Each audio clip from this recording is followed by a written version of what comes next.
Армысың қазақ. Адам өмірге келеді, өлім бар, өлімнен кейін қандай әлем бар, адам өмірге қайтып келе ма деген сұрақтарға мыңдаған жылдар бойы жауап іздеп келе жатыр. Әр ұлттың өзінің ол туралы түсінігі бар. Енді осының бәрін айтып келген кезде қазақ дүниетанымында реинкарнация деген түсінікке, переселение души деген түсінікке қарама-қайшы болатын, немесе соған ұқсас болатын түсінік бар ма дегенге келетін болатын болсақ, иә бар. Қазақ оны діттелу дейді. Өз ұрпағыңнан өзің туу. Түсініп отырсыздар ма? Бізде переселение духа, переселение души, немесе рухтың ауысуы деген, немесе исламдағыдай не нәпістің, не рухтың бағиға барып тірілейтіні жайлы түсінік жоқ. Болуы да мүмкін емес. Неге десең, біздің концепциямыз, тәңірлік дүниетанымның концепциясы бөлек. Біз осы жарық дүниені, материальный мирді таңдап алғанбыз. Әрине, тылсым дүниеге біздің әруақтар кетеді. Бірақ білеміз оның материальный екенін. Біз білеміз, тылсым деп отырған әлемнің өзінің материальный әлем екен. Бірақ әлі зерттеліп, нақтыланып бітпегендіктен біз оны әзірге тылсым дейміз. Айналамызда қоршаған дүниеде, өзіміздің болмысымызда әлі біз білмейтін жерлердің бәрі бізге тылсым дүние. Әруақ бар. Өзіміздің болмысымызда да бар. Өмірден озған кезде сыртқа шығып кететінде әруақ бар. Әруағымыз бар. Материальный әлем. Бізде аруақ өз ұрпағының өзі қайтадан өмірге келеді. Оның заңдылығы бар. Генетика ғылымы арқылы дәлелдеуге болады. Бірақ генетиктер ол заңдылықты білмейді. Ал еш нәрсені білмейді деп келген қазақ білген. Аруақтың қайтып оралатын, өзінің ұрпағынан өзі қайта туатынын білген. Бірақ исламның айтып отырғаны, басқалардың айтып отырған дух деген сөздері, душа деген сөздерінің барлығы біз үшін абстракция, белгісіз.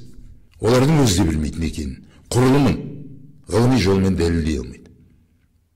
Ал біздің әруақты суретке түсіруге де болады, тіл қатысуға да болады. Өмірде бар нақты зат. Керемет адам деген әлемді жасай алатын құдіреті бар екенін қазақ білетін болғандықтан, мына жарық дүниенің ұлы, заңдылыққа толы иесі деп есептеген. Иесі. Сондықтан қазақ діттелу заңдылығын шежіре арқылы заңдастырған. Өзінің шежіре ділі арқылы заңдастырылған. Ал өмірден озғаннан кейін кімнің қайтып келгенін білу үшін өмірден озған адамның теберігі болған. Жыртысы емес, теберігі, бұйымдары болған.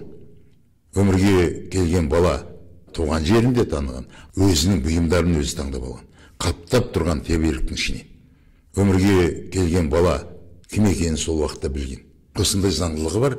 Реинкарнация деген сөзге турасынан келмейтін, переселение души дегенге де тура келмейтін, құрық деп айтуға келетін, айналымға толы, заңдылыққа сәйкес келетін түсінігі бар.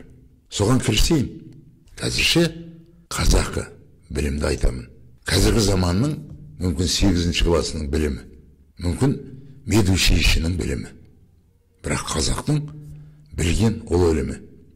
Басынан соққан, тепкілеген, қазір ұмыта бастаған ілімі. Одан бері қарай оның үстіне генетика ғылымы ашылып кетіп, асқақтап кетті. Қазақы терминдер бар болғанымен теңдесе алмай қалды. Бірақ алғашқы бастауы адам ұрпағын асылдандыру заңдылығын білген қазақ түсінік өзіңге дейін қолымызда шежіре арқылы жеткен ұлы ілім. Ұлы болғанда да ұлы. Бастаулардың басы. Ұлы мұхитқа айналар кезде қазақты қырған, ілімнен ажыратқан. Сол ұлы түсініктің ішінде тәңір бар, теңір бар, деңкір бар, тәңір бар, биологтар әлемі. Ол да біздің иеміз, әруақ та біздің иеміз. Бірақ олар құдай емес. Олардың барлығы тәңірлік құдайдың жаратқан әлемі. Сондықтан мына тұрған тастағы салынған аталық рухтың бейнесі. Мына тұрған жанында қайталап айтамын, өткенде де ролигімді айтқанмын, аналық ұрықтың бейнесі. Енді осыны жүзгізіп жіберейін. Кетті. Бұрқ ете қалды. Мыңғырыш. Басы жоқ, көзі жоқ, мұрны жоқ, қаны жоқ. Аталық. Адам жасаймын деп ағылып бара жатыр. Қазақ білген. Қазақ білген, мына қараш. Таста тұрған суреті. Аталықтан айнымайды. Ғажап, иә? Ағылып бара жатыр. Адам жасаймын деп ағылып бара жатыр. Шешім қабылдап, зымырап бара жатыр. Жүзіп бара жатыр. Оны біз басы жоқ, тіршілік иесі емес деп ойлап, бұл біздің дүниетанымызға сәйкес келмейді деп. Осы құдіретті түгелімен өз болмыстарының лақтырып жіберген жер бетінде қаншама халық отыр, соның біреуі қазақ.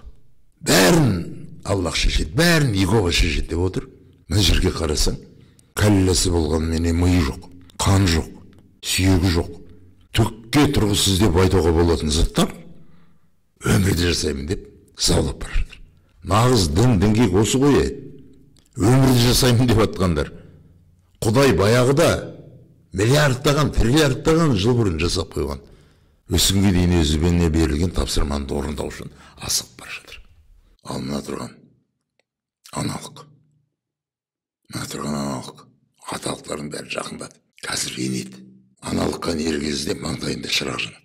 Сол ананың қат-қабатын түгелімен ерітеді, мынаның басында шырақ жанады. Түсіністірме қалай? Соған аналықтың ішіне кіреді. Аналықтың ішіне кіреді. Осы жерде жүзіп келген құйрығын тастайды. Үзіп тастады, көріп осы ғой. Одан кейін ядросын. Ішінде бабалар бар, бабаларымыз бар, қыралды хромосом бар. Аналық та өзінікін жіберді. Екеуі бірігіп жатыр. Міне, осы жерде стоп. Қараңыздар. Міне осы жерде аталық пен аналық қосылады. Бір-біріменен ақпараттар алмасады. Осы жерде шежірелік ақпарат табысады. Осы жерде жүздер мен жүздер табысады. Елдер мен елдер табысады. Рулар мен рулар, аталар мен аталары табысады. Осы жерде түп-тұғияның табысады. Тұғияның табысады. Осы жерде алғашқы рет сенің түп тамырыңның заңдылықтары бір-бірімен кіргеді. Осы жерде болашақта болатын ұл мен қыздың ендігінің негізі қаланады. Осы жерде аналық жағынан байшора, қарашора, жаншора, аталық жағынан ағарыс, беғарыс, жанарыс деген ақпарат беріп қосылады. Осы жерде егер әлсіз ұрпақтан болатын болсақ, әйел адамның шоралық ақпараты ер адамға кетіп қалатын болса, еркек шора пайда болады. Егер ер адамның ақпараты, арыстық ақпараты қызға кетіп болса, арыс қыз пайда болады. Еркек мінезді қыз пайда болады. Тап осы аруақтың ішінде. Мына тұрған аруақ. Бірақ мұны ғылым аруақ деп атаған жоқ. Қазақ білген ғана ұлы дүниетаным. Қазақ қана осы уақытқа дейін құрметтеп келген өмірде бар аталық пен аналықтың туындысы. Ғажайып құдіретке ие. Өзінің болмысынан тірелемді жасай алатын өмірде бар зат. Аруақ. Басқа ешнәрсе жоқ әлі. Ал мына тұрған қазақтың тасты салынған суреті. Аруақ. Генетикалық, шежірелік ақпараттар алмасу жылдамдығын ғылым әлі айтқан жоқ. Ал қазақ көзді ашып жұмғанша деген. Демек, әп-сәтте ақпараттар алмасып барып, аталық пен аналық өзінің болмысындағы бүткіл ақпаратты алмасып әп-сәтте осы әруақты жаратады. Мына тұрған ғылымда ДНК-лар, адамның бүткіл пошымы, болмысы, өмірі, тағдыры, ауру, кеселі, даналық, данышпандығы орналасқан деп айтатын болса, қазақ мына жерде адамның бейнесін салып қойған. Шардың ішінде адам отыр. Қазақ білген ғажайып аруақ, алғашқы аруақ. Ішінде адам бар. Яғни хромосомдар осының ішінде алғашқы адам болатын бейнені сондайды. Түсінесіз бе қалай? Осы аруақ өзіне тән бүткіл жұмыстың бәрін жасап, осы аруақ кенеттен дөңгелек шар жасайды. Сол шардың етегін жинап, қазақ үйі сияқты жасайды. Осы аруақтың жасаған үйінің қабаты бар. Эндодерма, мезодерма, этнодерма деген. Ал қазақтың дүниетанымында сол қабатты да нақтылап тұрып айтады: қағанақ, сағанақ, құрсақ деп. Қағанағымды қақ жардым, сағанағымды сарқ еткізіп, құрсағымды қақ айырған бала тудым деп қазақ бір мақтанған. Жатырдан дейді, қағанға бала туады дейді. Қазақтың мысалы Ағарыз, Беғарыз, Жанарыз, Байшора, Қарашора, Жаншора деген ұлы түсінігін ғылым әлі білмейді. Ал ол ұлы түсінік генетикалық код деген бар, ғылымның тапқан. Сол кодта 6 бос бағана бар. Қазақтың шежіре тілінде сол 6 бағана түгеліменен аталып өтеді. Яғни ер баланың шора болып кететіні, қыз баланың арыс болып кететіні, ол психологиялық, айналаңды қоршағаннан емес екен. Ол дерт. Жазылуы оңай дерт. Жазылмай қоюы да мүмкін дерт. Оғысыздар ма қалай? Қазақ қалай білген соны? Сол білген білімнен алыстап кетуіміз керек па не? Неге сол заңдылықтарды пайдаланбаймыз? Егер осы тұрған аруақтың ішінде дерттенгендер ақпараты кірісіп кететін болатын болса, қыз-теке пайда болады. Қыз-теке пайда болады, естіп ба? 2 жыныстық безі бар, байқұс пайда болады. Сенің шежірелік заңдылықтарыңды бұзатын кеселді алып келеді. Тұқым болады ол. Ал ол көбейіп кетсе қайтеміз? Көбейіп кетсе қайтеміз деп қоямыз. Шынымен көбейіп кетті.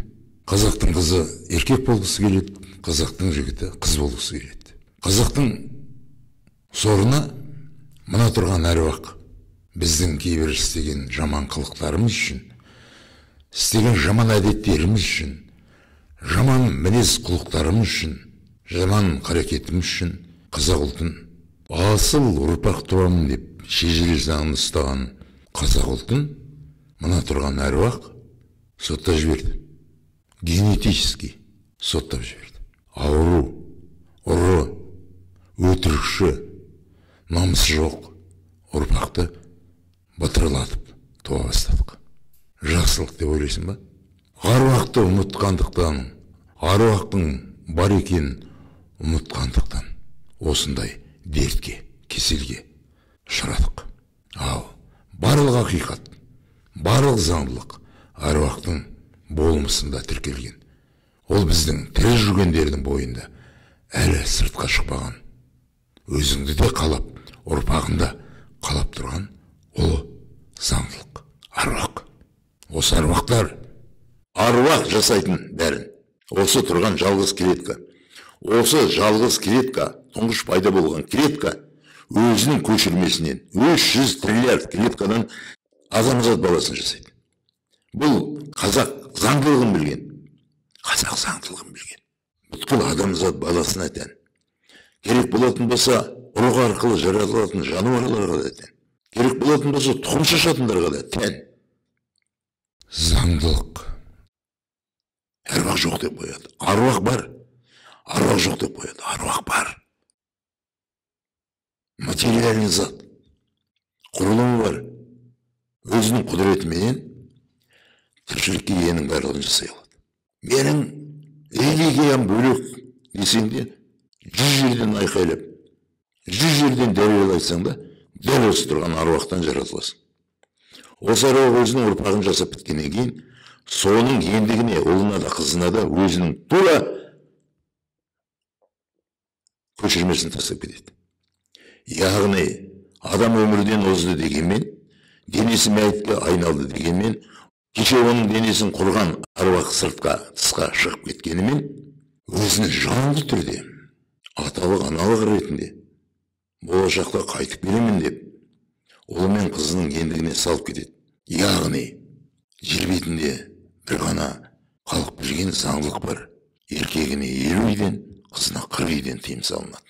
Ана ендігінде жүрген, өмірге келіп, өмірге қайтып келе алмай жатқан, өмірге келіп қойғанына ата-бабаңның да сенің ендігіңде әрі көшірмесі бар. Көрінген жерге тастай берме, көрінген жерге салғыза берме деп, еркегіне 50 үйден, қызына 40 үйден ата-бабаңның аруағын таптатпа деп тыйым салған ұлтпыз. Егер миллиардтаған ақтың ішінде сенің өмірден әлі озбаған әкеңе тиесілі ақпараты бар аталық ұрық бөгде бір әйелдің ендігіне кіріп кететін болса, көзің алдында қазір отырған, тірі отырған әкең өмірден озып кетеді. Әр уақыт қалай ана жерге кіріп бала жасай бастайды, ол бітіп әкең өмірден озып кетеді. Осындай жағдай.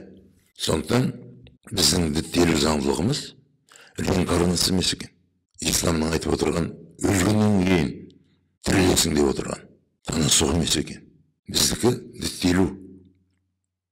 Аталық, аналық ұрық арқылы өмірге қайтып келу. Ал бұл қазіргі дамып бара жатқан кез келген ғылымның заңдылығына сәйкес келеді. Тәңірлік Құдайдың жаратқан ұлы заңдылықтарын бұзбайтын заңдылыққа сәйкес келеді. Әруақ бар, денемізден шыққан әруақ бар.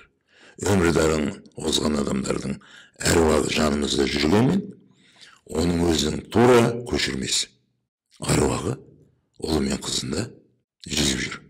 Біз қанша рет өмірге келдік, сонша рет үйлендік, сонша рет бала тудық, қаптаған сол балаларыңнан, қыздарыңнан өмірге келесің. Мына үйленген әйеліңнен немесе өзіңнен ұрпақ болмай қалса, өмірге қайтып келмеймін деп ойлаушы болма. Өмірге өткен өмірдегі бала шағаңнан қайтып ораласың. Сондықтан жер бетінде бір-біріне ұқсас адамдар көп, бір-біріне ұқсайтын қазақтар да көп. Бұл аруақтың заңдылығы. Өмір айналады. Өмірді Тәңірлік Құдай айналатын етіп, заңдастырып тұрып жасап қойған. Яғни өмір бар, өлімнің сәті бар, ғұмыр бар, ғұмыр өмірге қайтарады. Аруақ арқылы. Ал аруақтың негізі аталық, аналық ұрық. Солар құдіретке ие. Әлемнің сенімдерінің, иланымдарының, жолдарының, религияларының, вераларының айтып отырған бірде-бір бұлшылына ұқсамайтын қазақтың тәңірлік жолы, қазақтың ұлы дүние танымы заңдылықтары, әлемнің жаратылу заңдылықтарына сәйкес келеді. Қазақша айтқанда діттелу заңдылығы. Қалғанын да қайтарымыз. Қайталау ілім мен білімнің анасы, әкесі. Сау болыңдар.